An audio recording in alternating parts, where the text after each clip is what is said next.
भारतीय वायुसेना और नौसेना की ताकत में इजाफा करने के लिए रक्षा अधिग्रहण परिषद डीएसी ने 114 राफेल लड़ाकू विमान और 6 P-81 समुद्री गश्ती विमानों की खरीदी के लिए मंजूरी दे दी है। गुरुवार को रक्षा मंत्री राजनाथ सिंह की अध्यक्षता में हुई इस बैठक में यह फैसला लिया गया है। इस डील की कीमत करीबन 3.25 लाख करोड़ रुपए यानी कि 3.25 लाख करोड़ रुपए बताई जा रही है। अब यह प्रस्ताव अंतिम मंजूरी के लिए cabinet committee on securities CCS के पास भेजा जाएगा। वहीं फ्रांस के राष्ट्रपति एमेनुएल मैक्रों के 3 दिवसीय भारत दौरे पर सौदे को अंतिम रूप दिया जा सकता है। इस डील में आधुनिक तकनीक भारत को देने, मेक इन इंडिया को बढ़ावा देने की बातें शामिल हैं। प्रस्ताव के मुताबिक भारत फ्रांस की कंपनी डसॉल्ट एविएशन से 18 राफेल विमान सीधे खरीदेगा। बाकी 96 विमान भारत में ही बनाए जाएंगे। इनमें से कुछ विमानों को 2 सीट वाले विमान होंगे, तो वहीं इनका उपयोग पायलटों को ट्रेनिंग देने के लिए किया जाएगा।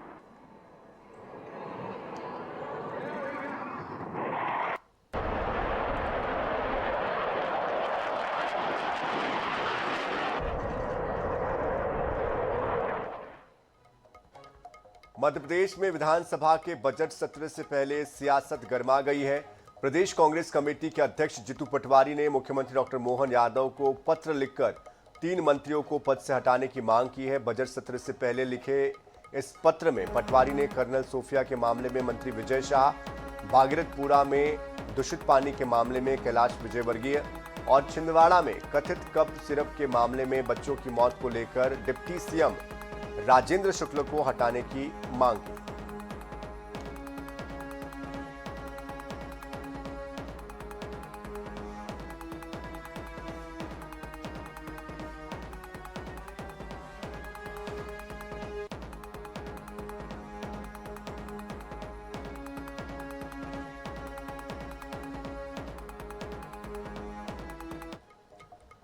कांकेर में धर्मांतरण के बाद मूल धर्म में वापस लौटने का सिलसिला लगातार जारी है। ताजा मामला भैंस मुंडी गांव का है, जहां पर 3 परिवारों के कुल 16 सदस्यों ने ईसाई धर्म छोड़कर अपने मूल धर्म में वापसी कर ली है। समाज के लोगों की उपस्थिति में पारंपरिक रीति रिवाज के साथ, धार्मिक विधि विधान के साथ अपने धर्म में वापसी की प्रक्रिया को संपन्न उन्होंने किया।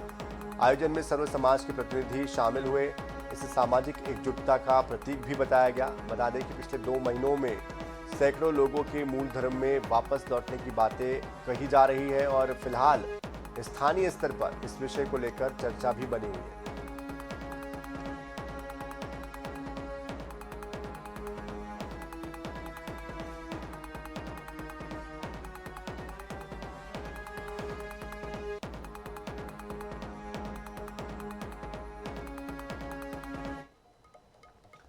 दंतेवाड़ा जिले के पोरो हिड़मा गांव में स्वास्थ्य व्यवस्था की लापरवाही सामने आई है, जहां पर बीते 10 दिनों से बीमार एक ग्रामीण को एम्बुलेंस की सुविधा नहीं मिल पाई और मजबूरन परिजनों ने उसे खाट पर लिटाकर करीबन 7 से 8 किलोमीटर पैदल चलकर अस्पताल तक पहुंचाया। रास्ता दुर्गम होने के कारण मरीज को ले जाने में भी खासी दिक्कतों का सामना करना पड़ा। परिजनों का यह आरोप है कि बार बार सूचना देने के बावजूद भी एम्बुलेंस नहीं आई। घटना के बाद क्षेत्र में स्वास्थ्य सेवाओं की स्थिति को लेकर सवाल भी खड़े हो रहे हैं।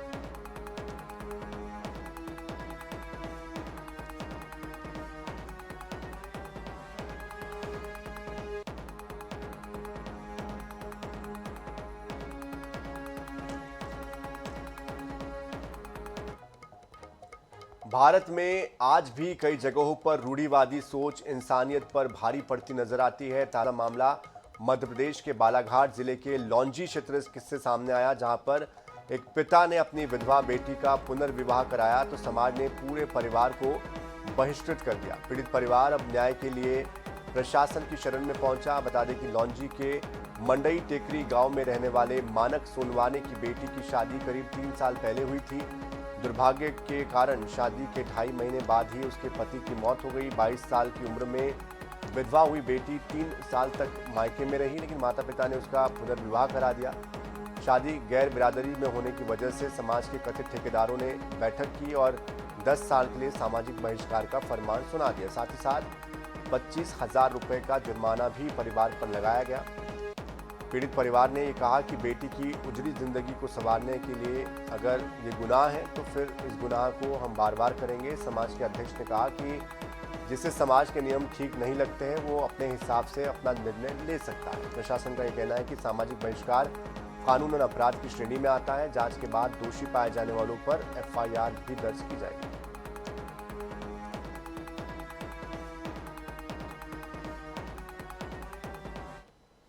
मैं अपने लड़की को सर बमने में दिया था, तो जब आज फौत हो गया, फौत होने पे लड़की अपना सामान वामान लेके घर आ गई।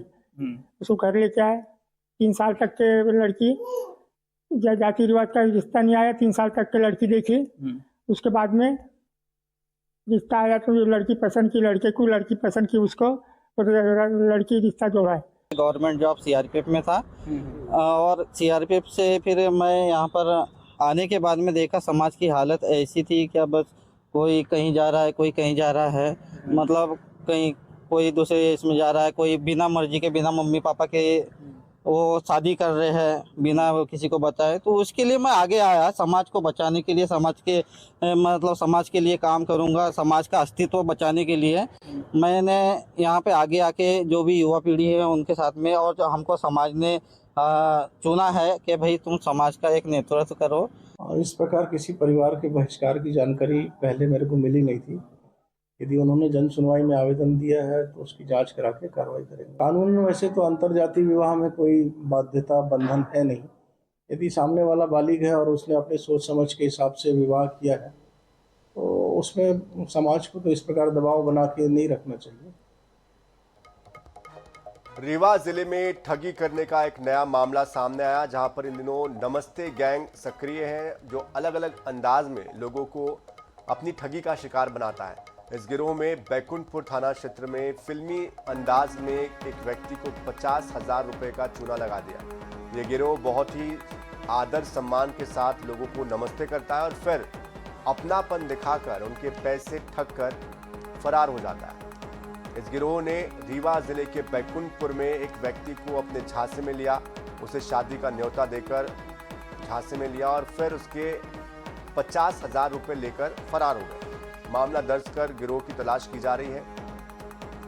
हटवा गांव निवासी भागवत सिंह के घर पर निर्माण की सामग्री लेने के लिए 50,000 लेकर वो बाजार गए थे और बैकुंठपुर के क्योटी रोड पर कार सवार 2 बदमाशों ने उन्हें रोका, अदब से नमस्ते किया। बदमाशों ने उन्हें झांसा दिया, उनके घर में शादी है और उन्हें सब परिवार आना है, इस तरह का निमंत्रण देते हुए उनसे बातचीत की।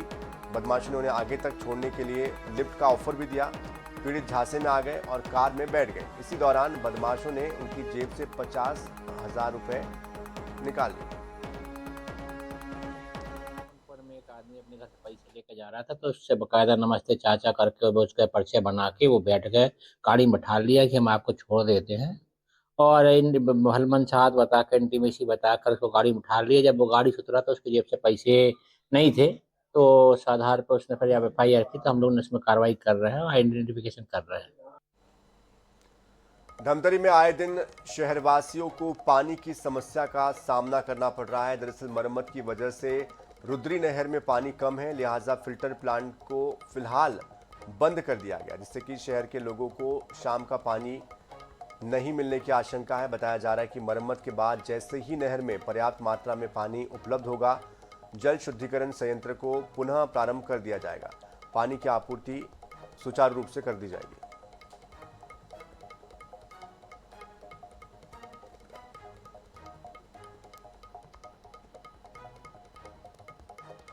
पच्चीस नवंबर को इंदौर के खातीवाला टैंक में निजी डॉक्टर के द्वारा लगाए गए इंजेक्शन के बाद महिला की मौत हो गई है। इस मामले में इंदौर हाईकोर्ट ने जिला प्रशासन, स्वास्थ्य विभाग को नोटिस जारी किया, जहां 7 दिनों के अंदर जवाब पेश करने के लिए कहा गया है। वहीं मृतका के बेटे ने अस्पताल संचालक पर पाकिस्तानी MBBS डिग्री होने का आरोप लगाया। दरअसल इंदौर के खातीवाला टैंक में स्थित हर्ष क्लिनिक में 25 नवंबर को एक महिला को सर्दी खांसी की शिकायत के चलते भर्ती किया गया था और इंजेक्शन लगाते ही थोड़ी ही देर में महिला को घबराहट की शिकायत हुई और उसकी मौत हो गई। मामले में मृतका के बेटे रोहन ने कलेक्टर और मुख्य चिकित्सा स्वास्थ्य अधिकारी से शिकायत की, जिसके बाद अस्पताल को सील किया गया। अगले ही दिन अस्पताल फिर से संचालित भी होने लगा है। इस मुद्दे को लेकर मृतका के बेटे रोहन ने शहर के विभिन्न चौराहों पर जाकर प्रदर्शन किया है, लेकिन स्वास्थ्य विभाग गहरी नींद में सोया हुआ है। रोहन ने इस मामले में इंदौर हाईकोर्ट में याचिका दायर कर दी है, जिस पर गुरुवार को सुनवाई के दौरान न्यायालय के मुख्य चिकित्सा स्वास्थ्य अधिकारी और जिला प्रशासन से इस पूरे घटनाक्रम को लेकर स्पष्टीकरण न्यायालय ने मांगा है। साथ ही सीएमएचओ को निर्देश दिए गए हैं। कहा है कि इनकी डिग्री की जांच क्यों नहीं की गई है। मामले में स्वास्थ्य विभाग को 7 दिनों के अंदर जवाब देना होगा। महाकालेश्वर मंदिर उज्जैन में शिव नवरात्रि का उत्सव धूमधाम से चल रहा है और उल्लास के साथ यहां हर दिन आयोजन हो रहे हैं। 7वें दिन सुबह श्री महाकालेश्वर मंदिर प्रांगण स्थित कोटि तीर्थ के तट पर सुबह 8 बजे से गणेश पूजन और कोटेश्वर महादेव भगवान का पूजन अभिषेक हुआ है। महाकालेश्वर मंदिर के मुख्य पुजारी घनश्याम शर्मा के आचार्यत्व में 11 पंडितों ने महाकालेश्वर भगवान का अभिषेक किया। एकादशनी रुद्रपाठ किए गए। साथ ही संध्या पूजन के बाद नए वस्त्रों के साथ विशेष श्रृंगार किया गया। बड़ी संख्या में श्रद्धालु यहां पर पहुंचे। महाकालेश्वर भगवान 15 फरवरी तक प्रतिदिन शाम को अलग अलग स्वरूपों में श्रद्धालुओं को दर्शन देते हैं और 14 फरवरी को शिव तांडव, 15 फरवरी को सप्तधान का मुखौटा उनको पहनाया जाएगा। तो लगभग हर दिन शिवरात्रि के पहले उत्सव मनाया जा रहा है। शिव नवरात्रि के अंतर्गत आज सप्तम दिवस में सर्वप्रथम कोटेश्वर महादेव जी का पूजन संपन्न हुआ। उसके बाद में एकादश ब्राह्मणों द्वारा श्री महाकालेश्वर भगवान का एकादशनी के साथ में लघु रुद्र अभिषेक संपन्न हुआ। आज सप्तम दिन में भगवान श्री महाकालेश्वर शाम को भक्तों को मन महेश के रूप में अपने दर्शन देंगे।